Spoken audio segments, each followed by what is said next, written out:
మనతో ఉన్న గెస్ట్ ఎవరంటే ట్రాన్స్ ఆద్య ఉందన్నమాట. పుష్ప 2 టీజర్ లో కూడా ఉందన్నమాట.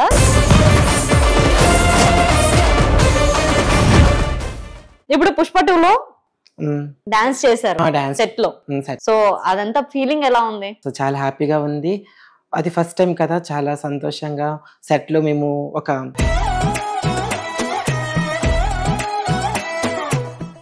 ట్రాన్స్ వాళ్ళకి ఒక క్యారెక్టర్ వచ్చి ఒక సినిమాలో చేయడం కూడా చాలా గ్రేట్. చాలా గ్రేట్. అది మీ కమ్యూనిటీ వాళ్ళందరికి తెలుసా ఇలా మీరు చేస్తున్నారు? చాలా మంది వరకు తెలుసు, చాలా మంది నాకు సపోర్ట్ చేస్తున్నారు.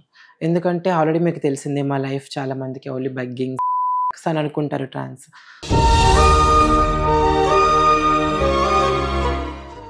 వెల్కమ్ టు మనం టీవీ. మనతో ఉన్న గెస్ట్ ఎవరంటే ట్రాన్స్ ఆద్య ఉందన్నమాట. పుష్ప 2 టీజర్ లో కూడా ఉందన్నమాట. సో క్యారెక్టర్ వచ్చేసి అందరూ డాన్సర్. ఓకే, ఎలా ఉన్నారు?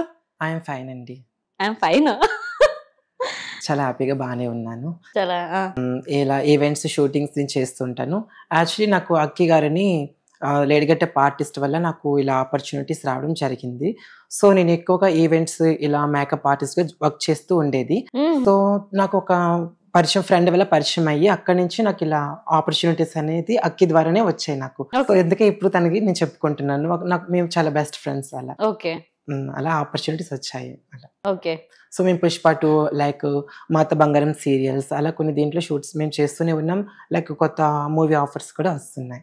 ఇప్పుడు ప్రెసెంట్ అయితే మేకప్ ఆర్టిస్ట్ కూడా మేకప్ ఆర్టిస్ట్ కూడా మేము చేస్తుంటాం. లైక్ బ్రైడల్ వాళ్ళకి వీళ్ళ చేస్తూ ఉంటాం ఈవెంట్స్ కి. అండ్ దాంతో పాటు నేను డాన్స్ ఈవెంట్స్ కూడా వెళ్తూ ఉంటాను. ఇలా కవరింగ్ చేస్తుంటాను, లైఫ్ ని ఇలా లీడ్ చేస్తూ ఉంటున్నాను. ఓకే, ఇప్పుడు పుష్ప 2 లో టీజర్ లో ఉన్నారు, డాన్స్ చేశారు సెట్ లో. సో అదంతా ఫీలింగ్ ఎలా ఉంది? సో చాలా హ్యాపీగా ఉంది. అది ఫస్ట్ టైం కదా, చాలా సంతోషంగా సెట్ లో మేము ఒక ఏదో వేరే సెట్లోకి వీళ్ళకి ఆడుకుంటూ పాడుకుంటూ అంతా అయిపోయింది. షూటింగ్స్ చేసుకుంటూ అన్ని మేనేజ్ చేసుకుంటూ సరదాగా ఉంది. ఎన్ని డేస్ జరిగింది మీ షూట్? యాక్చువల్లీ మేము అక్కడ ఉండేది, మాకు ఉండేది ఒక 2-3 డేస్ ఉండేది. మాది ఉన్న 2-3 డేస్ అయినా సరే మేము ఒక 20 డేస్ అక్కడ స్టే చేయవలసి వచ్చేది. సో మాకు 20 డేస్ కూడా పేమెంట్ ఇచ్చారు. మాకు ఫుడ్ అని వాళ్ళే చూసుకున్నారు, రూమ్ అన్ని వాళ్ళే చూసుకున్నారు. మాట్లాడారా మీరు అల్లు అర్జున్ గారితో? అల్లు అర్జున్ అంటే నేను మా ఫ్రెండ్స్ వాళ్ళు మాట్లాడారు, నేను దూరంగా కూర్చొని సైలెంట్ గా వాచ్ చేస్తూ ఉండడమే. ఓకే, ఎలా ఉంది మరి? హ్యాపీగా అనిపించింది, చాలా హ్యాపీగా అనిపించింది. ఓకే, ఒక డిఫరెంట్ వరల్డ్ మొత్తం, ఆ లైట్స్ అంతా, ఆ సెట్స్, మనకి బయట అసలు వెదర్ కూడా తెలియదు డిఫరెన్స్. ఇంకా వెళ్ళిపోవడం రూమ్ కి, ఈవినింగ్ అయ్యేసరికి వెళ్ళిపోవడం, మార్నింగ్ మళ్ళీ ఆ సెట్ దగ్గరికి రావడం. మొత్తం ఎన్ని డేస్ ఉన్నారు అక్కడ? అక్కడ మేము 20 డేస్ స్టే చేసాం. రామోజీ షెల్టర్ మొత్తం వాళ్ళే చూసుకున్నారు. మనకి టైం టు టైం ఫుడ్ వచ్చేది. ఓకే, పేమెంట్ ఏమన్నా ఉందా? పేమెంట్ కూడా డైలీ ఇచ్చేసేవాళ్ళు మనకి. డే బై డేనా లేదంటే డైలీ? అంటే డైలీ పేమెంట్ చెప్పేసి మనకి షూటింగ్ అయిపోయిన వెంటనే పేమెంట్ చేసేసారు మనకి. ఓకే, మూవీ ఎప్పుడు రిలీజింగ్ ఉంది? పర్ఫెక్ట్ ఎవరికి అది ఇంకా తెలీదు. ఇప్పుడు నెక్స్ట్ ఏమన్నా మూవీస్ ఉన్నాయా మీరు తీయాల్సింది? కొన్ని ఆల్రెడీ ఒప్పుకున్నాము. సో ప్లాన్ లో ఉన్నాము ఆల్రెడీ. ఓకే, ఇంకొకటి ఏంటంటే ట్రాన్స్ వాళ్ళకి ఒక క్యారెక్టర్ వచ్చి ఒక సినిమాలో చేయడం కూడా చాలా గ్రేట్. చాలా గ్రేట్ అది. ఓకే, మీ కమ్యూనిటీ వాళ్ళందరికి తెలుసా ఇలా మీరు చేస్తున్నారు? చాలా మంది వరకు తెలుసు, చాలా మంది నాకు సపోర్ట్ చేస్తున్నారు. ఎందుకంటే ఆల్రెడీ మీకు తెలిసిందే మా లైఫ్ చాలా మందికి ఓన్లీ బగ్గింగ్ వర్క్స్ అని అనుకుంటారు ట్రాన్స్. సో ఇలా ఎందులో వెళ్తున్నారంటే చాలా మందికి ఒక మంచి నేమ్ వస్తుంది, ఒక మంచి ట్రాన్స్లో కూడా ఇలా చేస్తారని మనం సమాజానికి ఒక మెసేజ్ ఇవ్వచ్చు అనేది మా పెద్దవాళ్ళకి ఉంటుంది. కాబట్టి వాళ్ళు కూడా నాకు సపోర్ట్ చేస్తున్నారు. మీరు చేసుకున్న వే కూడా చాలా మంచిది అని నాకు ఎంకరేజ్ చేస్తున్నారు. ఓకే, సో మెయిన్ ఒక ట్రాన్స్జెండర్స్ ఇలా మారడానికి రీజన్ మనకి తెలుసు, ఫీలింగ్స్ అని అందరికీ తెలుసు, అది నేను చెప్పదలుచుకోలేదు. బట్ లైవ్హుడ్ ఎందుకు ఇలా అయిపోతుంది అంటే సర్టన్ ఏజ్ మనకి ఒక 8 years ఆర్ 10 years ఆర్ ఒక కొంతమందికి 14-15 years వచ్చేసరికి మొత్తం మనకి తెలిసిపోతుంది మనం ఏంటి అనేది. సో కాలేజ్కి ఫర్ ఎగ్జాంపుల్ నా లైఫ్లో నేను స్కూల్కి వెళ్తే సరే స్ట్రెంత్ అందరూ 0.5 వచ్చింది, గే వచ్చింది, చెక్క వచ్చింది. సో నా క్లాస్లో ఉన్న స్ట్రెంత్ మెంబర్స్ ఒక 60 members అయితే వాళ్ళందరూ నన్ను ఒక బ్లేమ్ చేసేవాళ్ళు, నన్ను ఒక పాయింట్అవుట్గా చూసేవాళ్ళు, పక్కన కూర్చొని ఇచ్చేవాళ్ళు కాదు. కొన్ని మంత్స్ ఎవరు ఇన్ని కామెంట్ చేసుకున్నా నేనేమి అసలు ఫీల్ అవ్వకుండా స్టడీ చేసుకుంటూ మంచి ర్యాంకింగ్లు, ఇప్పుడు నాది టాప్ 5 ర్యాంకింగ్లో ఉండేది స్కూల్ డేస్. నా ర్యాంకింగ్ చూసి వాళ్ళ పక్కన నా టాలెంట్ చూసి వచ్చి నీ పక్క నేను కూర్చుంటానని వాళ్ళ తర్వాత వాళ్ళు తెలుసుకున్నారు. ఓకే, సో అది అయిపోయిన తర్వాత నేను నాకు కాలేజ్ డిప్లొమాలో యూనివర్సిటీలో నాకు సీట్ వచ్చింది. వచ్చిన తర్వాత నా లైఫ్ అక్కడేంటి ఎలా అంటే అప్పుడు నా ఏజ్ 16 years. 16 yearsలో నేను కాలేజీలో ఇంకా వెళ్ళగానే అక్కడ మాకు బీటెక్ ఎంబీఏ వాళ్ళు కూడా ఉండేది. సో అబ్బాయిలు బాగా ర్యాగింగ్ చేసేవాళ్ళు. నువ్వు అబ్బాయివా అమ్మాయివా, నువ్వు అమ్మాయి కదా, అబ్బాయిలు హాస్టల్లో వచ్చావా, లేకపోతే నువ్వు తేడావా అనేసి చేయడం, లైక్ డిఫరెంట్ ర్యాగింగ్ ఉండేది. నాకు చాలా చాలా డిఫరెంట్. అంటే కాలేజ్కి వెళ్ళాలంటే చాలా భయం వేసేది. అమ్మో అసలు ఎందుకు వెళ్ళాలి కాలేజ్కి. ఫస్ట్ ఇయర్లో నేను ఆల్ సబ్జెక్ట్స్ క్లియర్, డాన్సెస్లో, స్టడీస్లో అన్నిటిలో నేను టాప్. ఒక మంచి పేరు నాది. బాయ్గా ఉండేటప్పుడు లక్ష్మి నా పేరు. సో ఒక మంచి పేరు ఉండేది. అన్నిట్లోనే తిని ఉంటారు, స్పోర్ట్స్లో కానీ, స్టడీస్లో కానీ, డాన్సెస్లో కానీ, ఒక మోడల్ షోస్లో కానీ అన్నిట్లోనే ఉండేది. సో ఎప్పుడైతే ఇలా డిప్రెషన్లోకి వెళ్ళిపోయిన తర్వాత, నాది 3 years కోర్స్ని 1.5 years కోర్స్ అయిపోయిన తర్వాత నేను డిప్రెషన్లోకి వెళ్ళిపోయి స్టడీస్ అంతా ఆఫ్ చేశాను. నాకు స్టడీస్ అంటే చాలా ఇష్టం, నాకు చదువుకోవాలని బాగా ఉండేది. స్టాప్ చేసేసి ఇంట్లో చెప్పుకోలేక, పేరెంట్స్కి నేను ఎక్స్ప్లెనేషన్ చేసే ఏజ్ కాదు నాకు, అంత అప్పుడు ధైర్యం సరిపోయేది కాదు. అంతా చేసుకోలేక నాలో నేను డిప్రెషన్ అయిపోయి 1 year అంతా అలా డిప్రెషన్ అయిపోయి కాలేజ్కి వెళ్తున్నాను, అక్కడికి వెళ్ళి ఇక్కడికి వెళ్ళి టైం చేసేసి సర్చింగ్ చేశాను. నేను ఒక ట్రాన్స్జెండర్ని. అంటే నాకు అర్థమైపోయింది నేను ఇలా ఉండకూడదు, ఒక అమ్మాయిలకు కంప్లీట్గా మారిపోవాలి, ఒక కమ్యూనిటీ దగ్గరికి వెళ్ళాలి అని తెలుసుకొని ఒక ఫ్రెండ్ ద్వారా నేను ముంబై వెళ్ళిపోయాను.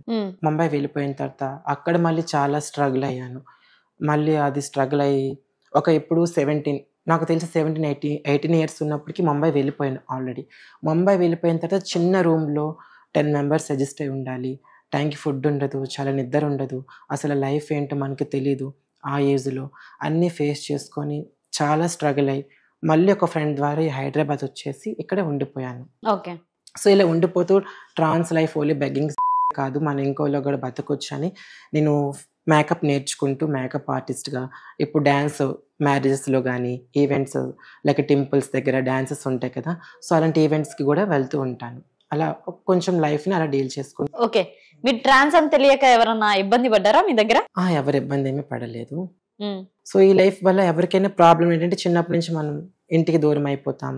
ఇబ్బంది అంటే అలా కాదు, నేనేమంటున్నా అంటే బాయ్స్ రావడం కానీ మాట్లాడడం, ఆల్మోస్ట్ అది మనకి తెలిసిందే. సో చాలా మంది నీ నెంబర్ ఇస్తావా, వస్తారా, ఇలా ఎప్పుడు మెయిన్ ఇలాగే అందరూ చేస్తారు. బట్ మనం ఏంటంటే మనం అలా ఉండాము, కొంచెం ఫ్రెండ్లీగా అందరితో నేను అలా కాదు నాన్న, ఇలా కాదు నాన్న కొంచెం చెప్పుకుంటూ. మీరు చెప్తుండేనా నేను ట్రాన్స్ ఇలా కాదని? ఇలా కాదు, నేను ఎలా చేయను, అలా ఉండాలనుకుంటున్నాను, నేను ఇలా ఉండాలనుకోవట్లేదు. యాక్చువల్లీ మెయిన్ ఏంటంటే బయట తిరిగేది తక్కువ, సో బయట ఎక్కువ తిరిగేది మనం తక్కువ. ఏదైనా పని ఉంటే బయటికి వెళ్ళడం, లేదంటే నార్మల్గా ఉండడం. లైక్ ఈవెంట్స్కి వెళ్తుంటారు, ఈవెంట్స్ వెళ్ళేటప్పుడు ఆల్మోస్ట్ అడుగుతారు, చాలా మంది అడుగుతారు రేట్ ఎంత ఇస్తాం వస్తావా అని చాలా మంది అడుగుతారు. మా వాళ్ళకి కామన్, అది తెలిసిందే. సో మనం ఏం చేయలేము, మనకు అది ఇంట్రెస్ట్ లేదని కొంచెం మంచిగా చెప్పుకుంటే వాళ్ళకి అర్థమైపోతుంది. ఓకే, మీ లైఫ్లో మీ పర్సన్ ఎవరైనా ఉన్నారా ప్రెసెంట్? అంటే ఈ లైఫ్లో నేను చాలా మంది సీనియర్స్ నుంచి చూశాను. ఎవరైనా ఈ లైఫ్లో మనకి పర్మనెంట్గా ఉండరు. ఎవరైనా వచ్చారంటే మన మనీ కోసము, లేకపోతే మన దగ్గర కొన్ని రోజులు ఉండి వాళ్ళకి మ్యారేజ్ అయిన వరకు ఉండి వాళ్ళ అవసరాలు తీర్చుకొని వెళ్ళిపోతారని నేను చాలామంది ఇంటర్వ్యూస్లో చూశాను, సీనియర్స్ దగ్గర చూశాను. కాబట్టి నేను ఎప్పుడు అలాంటిది పెట్టుకోలేదు. అంటే ఇది వేస్ట్ ఆఫ్ టైం అని నేను అనుకుంటున్నాను. బట్ అలాంటి వాళ్ళకైనా ఒక హార్ట్ అనేది ఎక్కడ ఒక దగ్గర ఆగిపోతుంది, ఎంత స్ట్రాంగ్గా. నేను కూడా మా ఫ్రెండ్స్కి నేను చెప్పేది, ఎవరిని లవ్ చేయకూడదు, మన టైం వేస్ట్ అవుతుంది, మనీ వేస్ట్ అవుతుంది, మన లైఫ్ మీద ఫోకస్ పెట్టుకోవాలని నేను చెప్పేది. బట్ నేను కూడా రీసెంట్గా ఇప్పుడు లేదు కానీ ఒక దగ్గర నేను స్టాప్ అయిపోయాను. ఒక పర్సన్ బాగా ఎందుకో చాలా హార్ట్కి దగ్గర అయిపోయారు. అంతవరకు నాకు ఆల్కహాల్ అంటే ఏంటో తెలీదు. సో అతను వచ్చాక 1 month బాగా డ్రింకింగ్ కూడా చేసేసాను. తనతో కలిసి కాదు, తన కోసం తాగేసాను, డ్రింకింగ్ అలవాటు చేసుకున్నాను. అది 1 month బాగా ఏడ్చి డిప్రెషన్ చేసి డ్రింకింగ్ చేసుకొని మళ్ళీ నాకు నేనే మోటివేట్గా చేసుకొని ఇంక లైఫ్లో ఎవరు ఉండరు కదా అని తెలుసుకుని స్ట్రాంగ్గా చేసుకుని మళ్ళీ స్టాప్ కూడా చేసేసాను. అది ఎందుకు, ఏం మోసం చేశారు ఆయన? ఆయన మోసం చేయలేదు. ఆయనకి నాకు పెద్ద జర్నీ కూడా కాదు, ఒక 1 week జర్నీ అంతే. ఆయన అంటే ఏంటో నాకు తెలిసింది, చాలా మంచి పర్సన్, తను ఒక ఫ్యామిలీ పర్సన్. అంటే తను బయటికి చెప్పుకోలేరు, తనకి నేనంటే ఇష్టమే, తను బయటికి చెప్పుకోలేరు, తను చాలా ప్రాబ్లమ్స్లో ఉన్నారు. సో తను నాకు ఒక 2 days మాట్లాడారు, నీ లైఫ్ ఇప్పుడు ఒక ప్రొఫెషనల్ వేలో ఉండాలి, నార్మల్గా ఉండకూడదు, ఒక మంచి పొజిషన్లో ఉండాలి నువ్వు ఎక్కడైనా అని ఒక మంచి వర్డ్స్ నాకు చెప్పారు. ఆ చెప్పిన వర్డ్స్ నాకు ఇంకా అతని మీద ప్రేమ ఎక్కువ పెరిగింది. తను నాతో ఉండకపోవచ్చు, తంది నాది ఒక పెద్ద జర్నీ కాకపోవచ్చు, కానీ ఆ ఉన్న 2 days ఆ మాటలు అది నాకు లైఫ్ లాంగ్ నాకు అతనిదే ఉంటుంది, ఇప్పటికీ అతనిదే ఉంటుంది లైఫ్ లాంగ్. ఆ 2 days జర్నీ నేను లైఫ్ లాంగ్ తను గుర్తుపెట్టుకుంటాను, అతనే. సో అతను ఎక్కడున్నా ఒక మంచి పర్సన్, నాకు తెలుసు తను ఎక్కడున్నా హ్యాపీగా ఉండాలి. లవ్ అంటే మనం కలిసి తిరగడం కాస్ట్లీ గిఫ్ట్స్ ఇచ్చుకోవడం కాదు, ఒకరినొకరిని అర్థం చేసుకోవాలి. అది ఒక ట్రూ లవ్ అని నేను అనుకుంటున్నా. బహుశా ఇది ట్రూ లవ్ అని నాకు అనిపిస్తుంది. అందుకని 2 డేస్లో మేము కలిసి తిరిగినా అది నాకు లైఫ్ లాంగ్ అది లైఫ్ లాంగ్ అది నాకు ఉండిపోతుంది మైండ్లో. అది చాలు అనుకుంటున్నాను ఈ లైఫ్కి. ఓకే, దాని తర్వాత మీరు ఎవరిని ఇష్టపడడం కానీ? నాకు ఇంకా లైఫ్లో ఇది చెప్పాను మీకు ఆల్రెడీ, ఎవరిని ఇష్టపడడం అనేది టైం వేస్ట్, మనీ వేస్ట్, ఎవరు ఉండరు అనేసి. మ్యారేజ్ ఏమీ నాకు లేదు, హోప్స్ లేదు. నాకు ఒకటి, ఈ ట్రాన్స్ జనరల్గా అయిపోయింది. సో ఇందులో ఒక మంచిది ఏదైనా ఒక ప్రొఫెషనల్గా మనం ఒక మంచి పేరు తీసుకురావాలి సొసైటీకి. ట్రాన్స్ ఉమెన్స్ ఇలా చాలామంది ఉన్నారు, బిగ్ బాస్కి వెళ్ళే వాళ్ళు ఉన్నారు, డాక్టర్స్ అయ్యే వాళ్ళు ఉన్నారు. సో మన తరపున ఏదో ఒకటి ఒక మంచి పొజిషన్లో సెటిల్ అయ్యి నలుగురు అప్కమింగ్ ట్రాన్స్జెండర్స్ ఉంటారు కదా, కొత్తగా వచ్చేవాళ్ళు, యంగ్ పిల్లలు, వాళ్ళు కూడా మనం కూడా ఒక మంచి పొజిషన్లో ఉంటే మంచి ఇన్స్పిరేషన్గా మనం కూడా అవుతాము. సో నాకు 10 మందిని చీరాలు వేసుకోవాలి అని నాకు ఎప్పుడు లేదు. సో నాకు వీలైతే నా లైఫ్ నేను బాగుండి మంచి సెటిల్గా ఉంటే నాలాంటి ఒక ట్రాన్స్జెండర్స్ని మంచిగా చదివించుకోవాలి. ఓకే, సో వాళ్ళకి ఒక అమ్మలా ఉండాలి అంతే. లైఫ్లో ఒక ఏజ్ వచ్చాక ఏదో చిన్న వృద్ధాశ్రమానికి కానీ పిల్లాశ్రమానికి కానీ వాళ్ళు సేవలు చేసుకుంటూ ఈ లైఫ్ని అలా కంటిన్యూ చేసుకోవాలి అనుకుంటున్నాను అంతే. ఓకే, ఇప్పుడు మీ ఫ్యామిలీ టోటల్గా మీ ఫ్యామిలీ అంటే నాకు చిన్నప్పటి నుంచి బ్రదర్స్ కానీ సిస్టర్స్ కానీ ఎవరు లేరు, only mummy daddy. So mummy daddy వైజాగ్లో ఉంటారు, డాడీ ఆఫీస్ వైజాగ్. సో నేను నాకు తెలిసి ఒక 4-5 ఇయర్స్ అయిపోతుంది నేను కంప్లీట్గా మా సొంత ఊరు వెళ్ళలేదు. సొంత ఊరికి వాళ్ళకి నేను ఎప్పటికి ఎలా ఉంటానో తెలియదు. ఎందుకు వెళ్ళలేదంటే మమ్మీ డాడీ ఉండేది వైజాగ్లో, ఇంకా ఊర్లో ఉండేవాళ్ళు కాదు. సో ఊర్లో మళ్ళీ నేను వెళ్తే తెలిసిందే కదా, మీ పిల్లడు అలా మారిపోయాడంట. మనం ఉండి ఒక 3 days 4 days ఉండి వచ్చేస్తాం పేరెంట్స్ దగ్గర. కానీ మనం ట్రాన్స్ అనేది తెలిసిపోయిందంటే పేరెంట్స్కి మొత్తం లైఫ్ లాంగ్ వాళ్ళకి ఏడిపిస్తూనే ఉంటారు, మీ పిల్లడు ఇలా మారిపోయారు అలా. ఇప్పుడు మీ పేరెంట్స్ తెలుసా? మా పేరెంట్స్కి తెలుసు, మా ఫాదర్కి అయితే ఎవ్రీడే నేను చెప్పుకుంటాను. సో తను ఒక ఫాదర్లా కాకుండా ఫ్రెండ్లో నాకు ట్రీట్ చేస్తారు. ఈవెన్ నాకు సర్జరీస్ గురించి కూడా నేను తను చెప్పుకుంటాను. తను ఏమంటారంటే నేను ఫైనాన్షియల్గా నాకు ఎంతవరకు ఉంటుందో లోన్ పరంగా అవని, నేను చేసుకున్న ఆఫీస్ దగ్గర ఈఎంఐ వచ్చే డబ్బులు కానీ పిఎఫ్ డబ్బుల్స్ కానీ ఎంతో కొంతవరకు నేను హెల్ప్ చేస్తూ ఉంటాను. నువ్వు ఎప్పుడు ధైర్యంగా ఉండి నాకు ధైర్యం చెప్తుంటారు మా ఫాదర్. ఓకే, చాలా ఒక ఫ్రెండ్లీగా ఉంటారు, ఒక ఫాదర్ లాగా ఫ్రెండ్లీగా నాకు సపోర్ట్ చేస్తూ ఉంటారు. స్ట్రాంగ్గా ఉండి ఇలా అయిపోయింది ఏదో అయిపోయింది, ఒక స్ట్రాంగ్గా మంచిగా ఉండాలి అని చెప్తారు అంతే. ఓకే, ఫైనల్ గా అయితే ఇది first cinema Pushpa 2. Pushpa 2 next ఏమైనా ఉన్నాయా?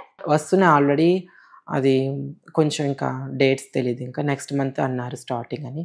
ఒక 2-3 మూవీస్ అయితే ఉన్నాయి. Okay, thank you so much. Thank you. So చూసారు ఇంటర్వ్యూ, నెక్స్ట్ ఇంటర్వ్యూతో మేము ముందుంటా. సైనింగ్ ఆఫ్, కీర్తి.